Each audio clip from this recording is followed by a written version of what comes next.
To my channel. आज हम फिर उपस्थित हुए हैं एक नई वीडियो लेकर के, जिसमें हमारे 3 चैप्टर्स शामिल हैं, जिसमें एमसीक्यूज़ हैं मैकालेज मिनट के, वुड के घोषणा पत्र के और चार्टर्ड एक्ट 1813 के। तो पहले क्वेश्चन से प्रारंभ करते हैं। पहला क्वेश्चन है, प्राच्य पाश्चात्य विवाद का मुख्य कारण धारा 43 थी। प्राच्य पाश्चात्य विवाद का मुख्य कारण धारा 43 थी। सेकंड क्वेश्चन है, कंपनी के आज्ञा पत्र का नवीनीकरण कितने समय पश्चात होता था? तो ये 20 वर्ष बाद होता था। प्राच्यवादी दल के समर्थक जो थे वो मिंटो थे। अगला क्वेश्चन है, किस आज्ञा पत्र के द्वारा भारत में शिक्षा के प्रसार हेतु 1 लाख रुपए की धनराशि निर्धारित की गई थी? तो ये था आज्ञा पत्र 1813 के द्वारा। प्राच्य पाश्चात्य विवाद को हल करने हेतु लॉर्ड विलियम बेंटिक ने किससे कानूनी सलाह मांगी थी? तो ये मांगी थी लॉर्ड मैकाले से।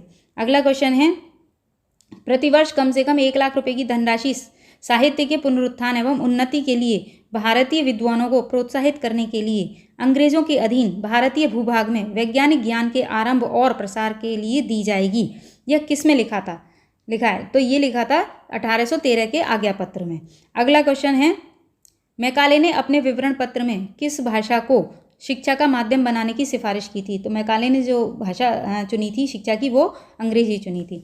अगला क्वेश्चन, ये रिपीट हुआ है क्वेश्चन सेकंड वाला, प्रतिवर्ष कम से कम 1 लाख रुपए की धनराशि साहित्य के पुनरुत्थान और उन्नति के लिए भारतीय विद्वानों को प्रोत्साहित करने के लिए अंग्रेजों के अधीन भारतीय भूभाग में वैज्ञानिक ज्ञान के आरंभ और प्रसार के लिए की जाएगी। यह किस में लिखा है? तो यह 1813 के आज्ञा पत्र में लिखा है। अगला क्वेश्चन है, एक अच्छे यूरोपियन पुस्तकालय की अलमारी भारत और अरब के संपूर्ण साहित्य के बराबर है। यह कथन है मैकाले का। ठीक है। अगला क्वेश्चन, भारतीय ज्योतिष ऐसा है जिस पर स्कूलों की अंग्रेज बालिकाएं हंस पड़ेंगी। यह किसने कहा था? यह मैकाले ने कहा था। प्राच्य पाश्चात्य विवाद का मुख्य कारण क्या था? 1813 का घोषणा पत्र।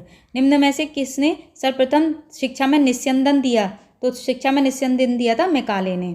अगला क्वेश्चन है, अंग्रेजी को शिक्षा का माध्यम बनाने की संस्तुति, ये भी मैकाले ने की थी। ईस्ट इंडिया कंपनी का आज्ञा पत्र कब बनाया गया था? 1813 ईस्वी में। छन्ने के सिद्धांत का प्रतिपादन, ये भी मैकाले ने किया था। अगला क्वेश्चन है, मिशनरियों को सर्वप्रथम भारत में शिक्षा का विस्तार करने की अनुमति कब दी गई थी? तो ये दी गई थी 1813 में। अगला क्वेश्चन है, भारत में अंग्रेजी शिक्षा का मैग्ना कार्टा कहलाता है। वुड का जो घोषणा पत्र था वो मैग्ना कार्टा कहलाता है। अगला क्वेश्चन है, वुड के घोषणा पत्र ने भारत में विश्वविद्यालय की स्थापना किसको आदर्श मानकर किए जाने का सुझाव दिया था? तो ये लंदन विश्वविद्यालय को आदर्श मान करके सुझाव दिया गया था कि भारत में विश्वविद्यालय की स्थापना की जाए। अगला क्वेश्चन है, सर्वप्रथम तकनीकी शिक्षा के महत्व की ओर आकृष्ट किया था। किसने किया था? वुड के घोषणा पत्र ने इस ओर आकर्षित किया था। अगला क्वेश्चन है, वुड का घोषणा पत्र प्रकाशित हुआ था। ये 19 जुलाई 1854 ईस्वी को प्रकाशित हुआ था। अगला क्वेश्चन है, वुड के घोषणा पत्र की मुख्य सिफारिशें कौन सी थीं? तो इसमें जो सिफारिश है वो थी नए विश्वविद्यालय स्थापित करना, क्योंकि उन्होंने विश्वविद्यालय स्थापित करनी लंदन विश्वविद्यालय की तर्ज पर या उसको आदर्श मान करके। इसके बाद है, बम्बई, कलकत्ता, मद्रास विश्वविद्यालय किसकी सिफारिश पत्र पर स्थापित किए गए थे? तो ये किए गए थे वुड के घोषणा पत्र के आधार पर, वुड की सिफारिश पर। ठीक है।